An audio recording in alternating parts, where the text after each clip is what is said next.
Hi Geminis, welcome to your November 2017 reading. Sorry it is late. I've been telling all the signs. I've been super sick and I've been moving and doing a little bit of traveling. And every time I had time to decide to do the readings in late October, it just was like I got super sick. Halloween kind of just ruined me. But in any case, here is your reading. I'm sorry it's late, and let's see what's going on for Geminis for November 2017. When I was meditating with the cards before I hit the record button, I heard sticky situation. What y'all up to? What y'all doing? So, I felt like there was a sticky, maybe y'all are in a sticky situation, or there's a situation that you're kind of like, how did I get into this one? And how am I going to explain my way out of this now? Okay, and I believe that it's involving a fire sign, a Leo, Aries, Sagittarius, and this King of Wands. I feel that this person is sort of requiring or asking a lot. This is a very demanding king. This can be a great and benevolent king, right? This is a king that definitely tries to provide as much as he can for his people, but also sort of demands just as much in return, demands as much loyalty in return. And I do believe that this is definitely potentially a new romantic situation. This is the Ace of Cups, so it's the beginning of something, the beginning of a new romantic sort of gathering or coming together. And the Nine of Wands is here, so it kind of shows me that, I believe that having Saturn in your 7th house the last couple of years has really kind of thrown a few of you, a lot of you, most of you, when it comes to like romantic relationships and intimacy and bonding one-on-one, and that there's been a lot of disappointments. There's been situations that have really tried to prune you and prep you and prime you for a very meaningful and highly evolved union. That was what I was trying to get at. So yeah, there is a fire sign in your midst, and even if it's not a fire sign, somebody that you just feel that I feel like you kind of put on a pedestal, and I feel like they kind of came in very quickly after you just sort of went through like a lot, like after you just sort of went through like some disappointment, or maybe you had to disappoint somebody else. And regardless of where, like whenever heartbreak happens, whether you're the person that got your heart broken or you're the person that did the heartbreaking, it wears on both people, right? Like, even if you may not feel it at the moment, it catches up with you. And I'm definitely feeling that some of you might have just gotten out of a situation or been through the last couple of years of like disappointment after disappointment, or, dealing with disappointing other people on a consistent basis, which can also wear you out and make you feel like a bad person, which you're not. You're just very attractive, and people really, kind of vie after your energy, and then you end up having to let a lot of people down, right? And vice versa. That you find, as a Gemini, you find a lot of different things very attractive. You find a lot of different things very sort of mesmerizing and interesting, and then you go for those different things, and then you realize like that really should not be part of my taste or part of my stand, like that's actually not good for me at all, but I can't help but be kind of intrigued by it. So yeah, I do feel that there is somebody that's kind of coming fast, and they're really already kind of putting heavy demands on you, emotional demands, and you're not quite sure, like, can I meet this, And you all, like Gemini's, Mercury, 3rd house activity, like you all can talk a really good game. You all can really, y'all are masters of words, masters of communication. And so sometimes you can say things and it can get people riled up and being like, okay, cool, let's do this. And then you're kind of like, I just meant to compliment you, or like I meant that kind of in a kind of cute general sense. I didn't really mean, what I just said. But let's see what else comes out, because this is the beginning of what I'm gathering. And y'all will of course be happy when Saturn leaves your 7th house, but then it moves into your 8th. Knight of Swords. So yeah, here you are, Knight of Swords. And it's like just as quickly as you came in with those words or with whatever it is that you were saying, or just as quickly as the situation came in, it's kind of like, it's like the eject button is already being, like, the eject button already wants to be sort of pushed. And I also feel that this might be some of you trying to really kind of overcome, or I'll show you, overcome or conquer this energy and like force yourselves to be ready, or force yourselves to be, like, I've had enough disappointments, like we're going for this, right? And this could also be, this King of Wands could also be this, represented by this Nine of Wands, as being in this position of like, oh, like, now I don't really know. So it's kind of like a game of, when one person is hot and ready, the other person goes cold, and then vice versa. Like when when the cold person gets hot and ready, then the other person who was already is like, well, wait, I need a break. I need to slow down now. So let's see what else is coming up for you guys.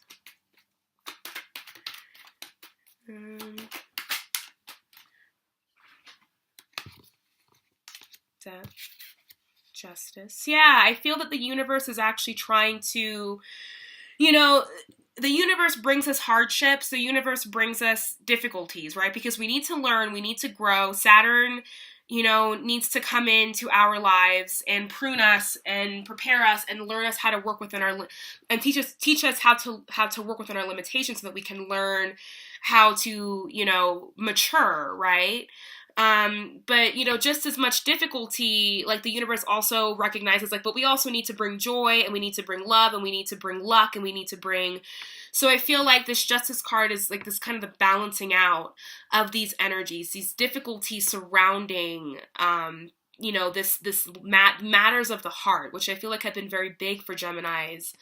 Whether you've been somebody who constantly experience heartbreak, or somebody that is constantly feeling like you're running away and you can't figure out, why can't I commit, or I think a relationship is what I want, and I want to be this really great partner, but then I find myself fleeing, and I find myself not being able to commit for one fear or another, or for one hang up or another, or for one reason or another, right?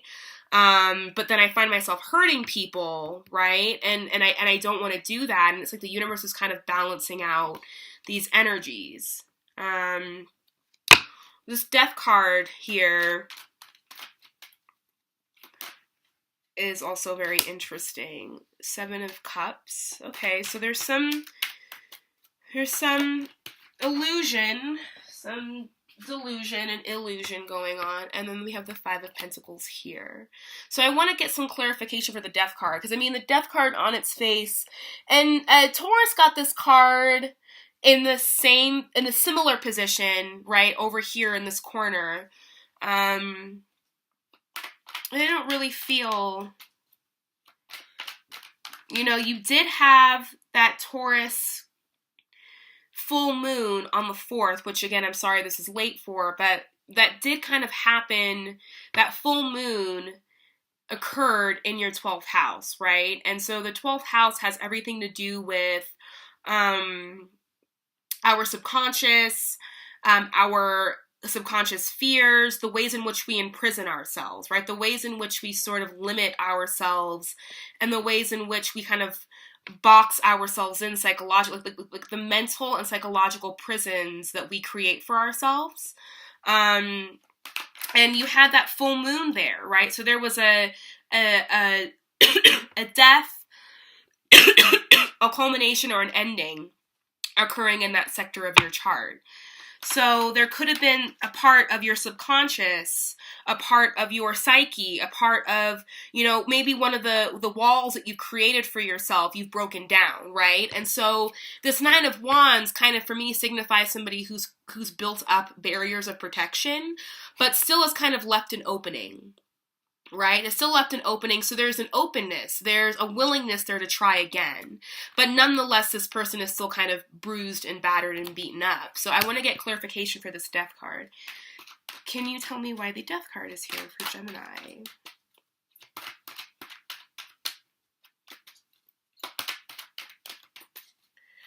Okay, and I'm just now receiving what this needs, what that represents for you guys.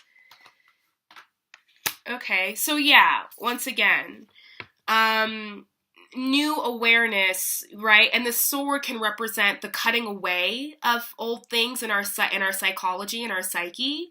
The sword's representing the mind, mental activity, our conscious mind, also our subconscious mind, right? I believe.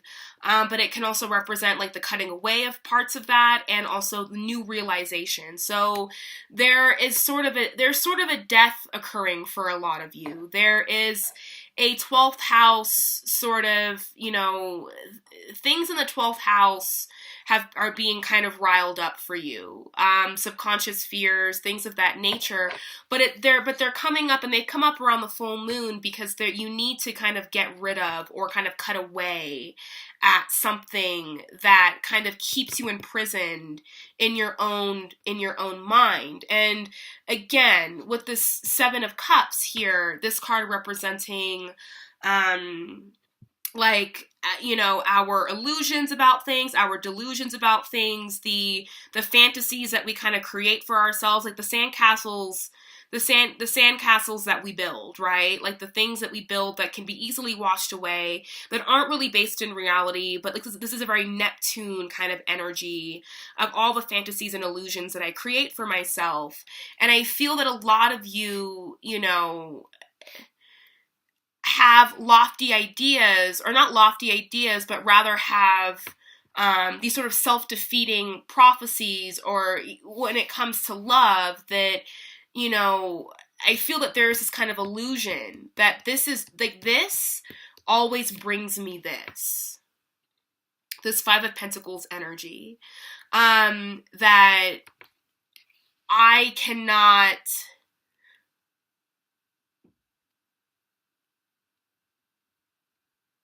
that you feel that you can't have successful relationships, that you feel that the universe can never give you, like, there are all of these things that you want, and there are all of these things that you ask for, and there are all of these things that you so badly desire, but then it's like you feel like this is what you end up getting. But by even believing that this is what you end up getting, that's what you end up sort of creating for yourself. So let's take a look at Justice here. Why is the Justice card here? And then I do want to find out more about this King. So let's find out why is the Justice card here for Geminis. Okay. Page of Cups. So yeah, I feel the Justice card is surrounded by cup cards, even over here. So I do feel that the universe is trying to kind of throw you a bone, and is like, all right, I'm gonna give you a new offer. Like, here is a new opportunity to connect with somebody romantically. Here it is. But you have to be mindful, right? Like, not to be, and now I'm also feeling as though that this King of Wands is also representing you guys. Like, I feel that, yes, this could definitely be another person, definitely a fire sign, definitely a fiery person who demands nothing less than what they want. And they shouldn't demand anything less than what they want. And if their demands are too much, right? If this King of Wands has demands that you cannot meet, then like let them go and find somebody else to impose these unrealistic expectations on.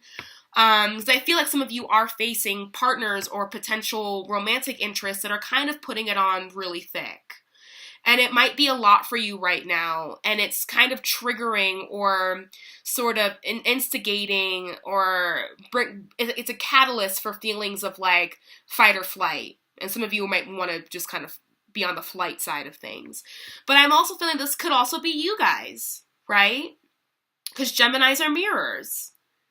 So I'm definitely feeling that, like, while this, like, whenever I do a Gemini reading, it can totally, I mean, it can always go both ways, but in a Gemini reading, I really do feel like it could be the other way around too, because, like, they're literally mirroring somebody else's inner psyche, you know? Um, And like I know this, I've been involved with Geminis before, and they totally were mirroring whatever dysfunction I had within me. You know, like I couldn't hide from that. But I do feel that this could also be some of y'all. Like I feel like this King of Wands can also be Gemini here, who has really had it with the disappointments and is really like wants to put an end to the cycle. Who is just like, I'm done. I'm done with bullshit in my 7th house sector. Like, I've done the work. I've put in the karma. Like, I've cleared out old karma. Like, I don't know what else you want me to do, Saturn. I'm done with it. Like, I feel like some of you have definitely, in maybe the last couple of months, have definitely recognized, like, I'm so over this. We're killing it now. Right? We're gonna start a new way of thinking about relationships. And, you know, y'all are definitely in the space of like, I'm ready, like I have a lot to offer, right? But that, you know, you are also imposing unrealistic expectations onto somebody else, potentially a water sign here, maybe even a Libra. But you have unrealistic expectations here.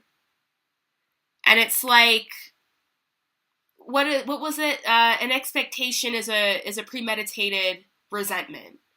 An expectation is a premeditated resentment, meaning that for every expectation I put on somebody that is probably most likely unrealistic, I'm setting myself up to be resentful with this person at the end of the day.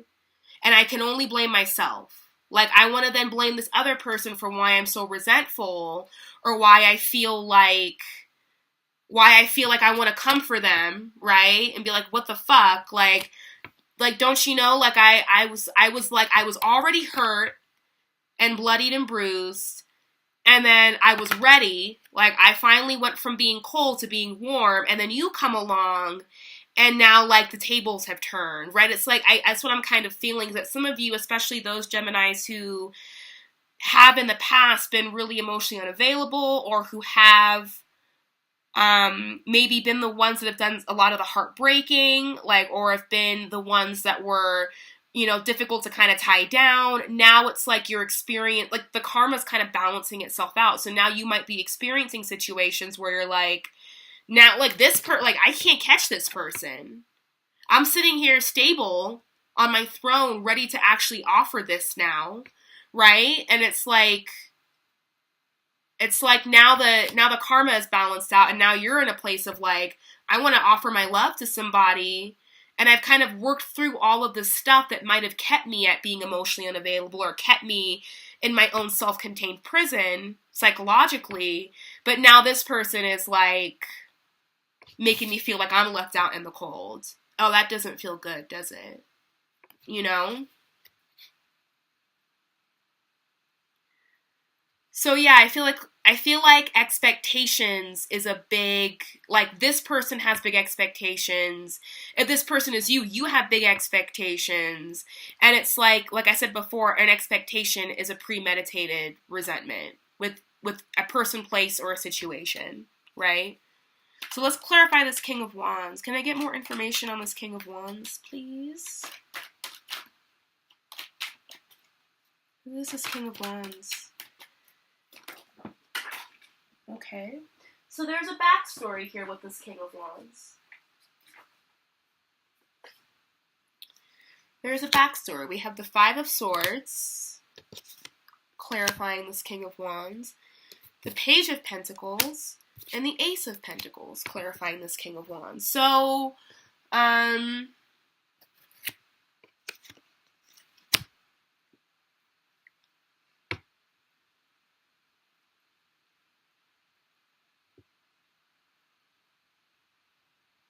would be mindful, because I feel like there's a lot of game playing with this king. But there's a lot of game playing. There's a lot of disintegrous sort of modes of operation. There's some dishonesty going on, and I feel computer went to sleep. Come on, wake up. So I'm feeling that this King of Wands here, like both of you have kind of, there's been some like power dynamics going on. There's been some power play going on. And I feel that a lot of it, you know, it also could be an earth sign, because now also here we have pentacles here, but now we've got a lot more pentacles. And I feel it's though both of you, either one of you or both of you, are sort of viewing each other as kind of like something to be possessed. You know, and this fire energy, fire gives air a run for its money, and vice versa, right? Like, that's why fire and air as two elements are actually pretty compatible, because we keep each other on our toes. Fire and air keeps each other on our toes. There's a certain competitiveness that can really spark up between fire signs and air signs, but at the same time, like the combination of the two creates more fire, creates more action and energy. So it's like you have these two very powerful elements that come together. Then it's like, and both are known for being kind of unattainable, right? Air is definitely known, and I'm saying we have the Ace of Swords, Knight of Swords, and Five of Swords here, right? So there's also a lot of swords here too. So air and fire are not known for being attainable. Like, you can't touch fire, you can't catch air. That's just how it is. And so we become, me also being an air sign and understanding like how that dynamic can work, and also being a fire rising, like there's kind of like this unattainable quality to both of the the air and fire suit. And so what can end up happening is that like you might become something that someone is like, I must possess this. Especially if it's an earth sign, dealing with the Taurus, then you could be dealing with somebody who really is trying to possess you and is using disintegrous means to kind of do it. And you can sense it. Like, you can feel like this person is like offering this Ace of Cups, but what I really feel is that they kind of want to hold me as their Ace of Pentacles, as like this thing that they've caught, this elusive, like the rare Pokemon that they've like fucking found, right? And you're sensing it and you're like, no, I'm not here for that. Like, don't treat me like that. Don't you know I'm a Gemini? Like, don't you know, like I'm an air sign. Like, you can't catch me.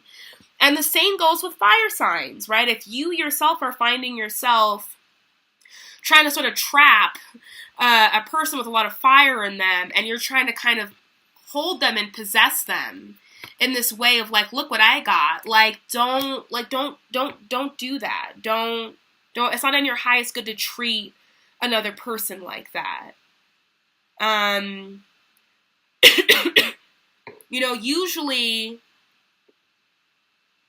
Usually, karma is sort of dealt throughout lifetimes, right? But I feel that we're entering into a period where the energies, like the energies of the physical material world and the energies of the metaphysical spirit world are kind of merging and getting closer and closer and closer to one another. Hence why, spiritual, things of spiritual nature are being more widely accepted, right? But as a result of that, now, like, when we do something, we're going to see the karma for it a lot sooner, right? As opposed to, like, in the next lifetime. Like, the worlds are becoming so close, the worlds are kind of getting, the bridge is gapping, like, a lot faster. I feel it. I don't know if somebody else feels it, but I feel that the worlds are kind of colliding a little bit. And so as a result of that, the things that we do, the karma that we kind of collect or pick up on, it's going to return itself a lot faster now. Like, it's not going to take 2 or 3 lifetimes for you to make up for that shitty marriage that you were in this lifetime. Like, it's going to happen a lot sooner. So just be mindful of that, because you do have justice here. And that's an indication to me that, like, yeah, the universe is watching you, and the universe is going to continue to balance out and immediately serve you your karma. You know? So if you find yourself, if you feel that you are the Gemini who is trying to possess or trying to sort of conquer an individual just so that you can feel like I have this possession or this thing, like be mindful of the karma that that's going to sort of bring upon you. Like be very careful of that. But yeah, I do feel that this is, I do feel for the majority of you, it is going to be another person who's trying to use sort of backhanded methods to kind of tie you down. Because you're a Gemini, and everybody wants to tie you down. But, like, you can sense it, you can feel it, And again, like, there's also this piece with expectations. That an expectation is a premeditated resentment, and I want you all to be really mindful of that. Especially because you've just went through a lot. I know it. Saturn's been in your 7th house. I've, dated a few Geminis since the Saturn transit, and man, there was a lot there. There was a lot when I got there. Beautiful, beautiful, beautiful people, but nonetheless had a lot to work through when it came to relationships. Can I get clarification for this Knight of Swords? For some reason, I want to clarify this Knight of Swords. I feel like he's just kind of sitting there running towards or away, and I kind of want to get more idea of, what's this Knight of Swords doing? Why is this Knight of Swords here for Gemini?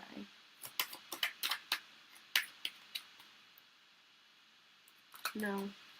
Why is this Knight of Swords here for Gemini? Why is this Knight of Swords here for Gemini? The Knight of Swords doesn't want to make himself known, but we're gonna find out. The World.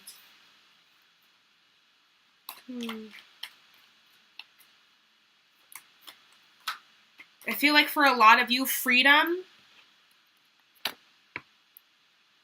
is going to come from, I feel like it takes a long time to get a Gemini to the point where they're at this, because this Knight of Swords to me is a harsh energy. So I feel that it takes a long time to get a Gemini to get to the point where they're, using harsh words. They're, being real blunt. They're coming for you. It takes a Gemini, people think they can poke and prod at you all, and you're not going to do anything because you guys can be such people pleasers sometimes, right?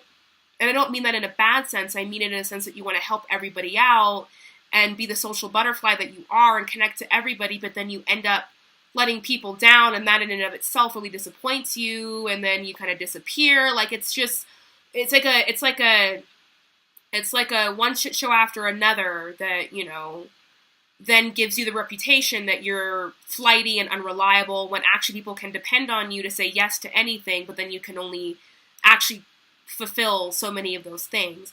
But I feel like it takes a lot to get a Gemini to this point where they're just I'm fucking coming for you, motherfucker. You fucked with me, here I come. It takes a while for that to happen. Because y'all get so caught up on the details of things and trying to convince yourself what these details may or may not mean, and not reading into them or reading into them. But then when you just kind of get to this point, you're like, no, fuck it. I don't care. Anything that you say is going to be complete bullshit now. And I feel that a lot of you are going to find freedom in potentially, and okay, so temper, don't be so,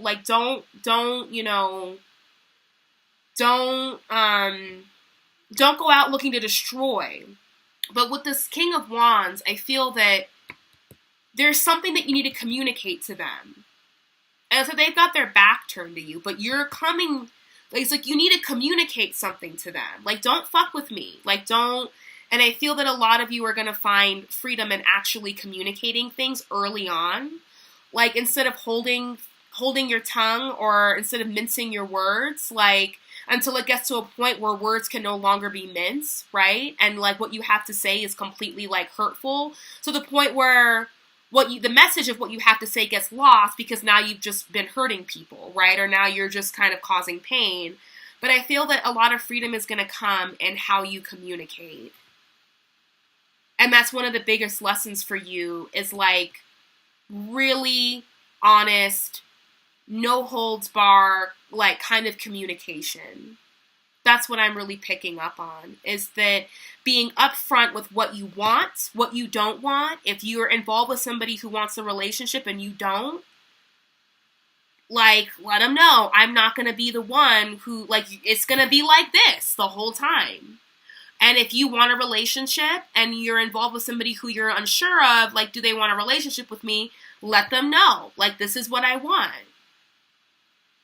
Because or else it's going to feel like this. So I feel like that's a big thing for you all, is communicating exactly what it is that you want.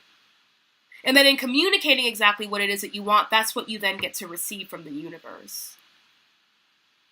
But if you're kind of half-assing it and like, oh, well, I want this, but I don't want, like, I don't, like, be only clear about what you want. Don't even make mention of what you don't want.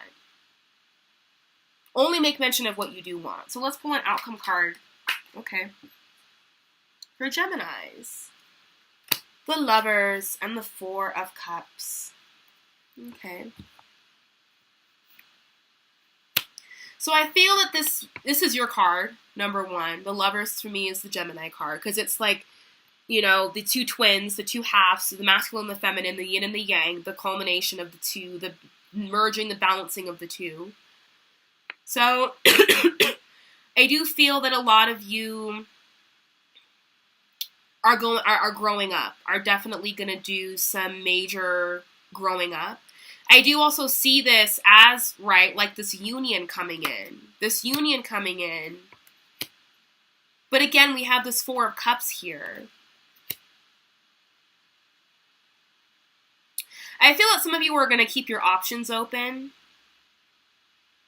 I feel that even though you have, like, an equal part, an equal match, there's also a piece of you that still wants to keep your options open. And I feel that some of you are actually kind of waiting for something to return. When this Four of Cups energy comes to me, it really speaks of somebody who's like, oh, but what about my ex? Or like from like that, 3 years ago, like I'm still kind of waiting to see what they do. Like they're not going to do anything. I'm sorry, they're not going to do anything. Meanwhile, the universe is trying to hand you this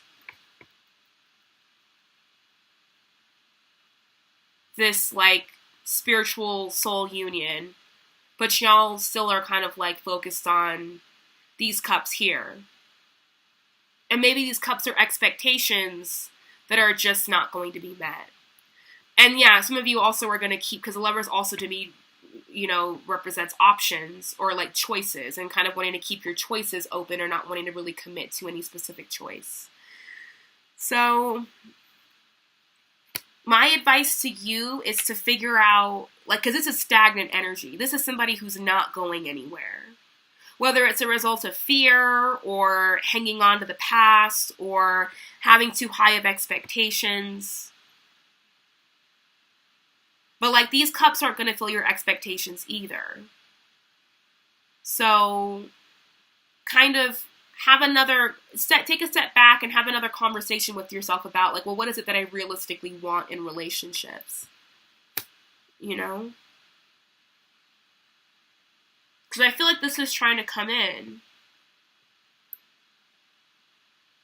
Something's trying to come in. I feel like this is going to probably hit December, January.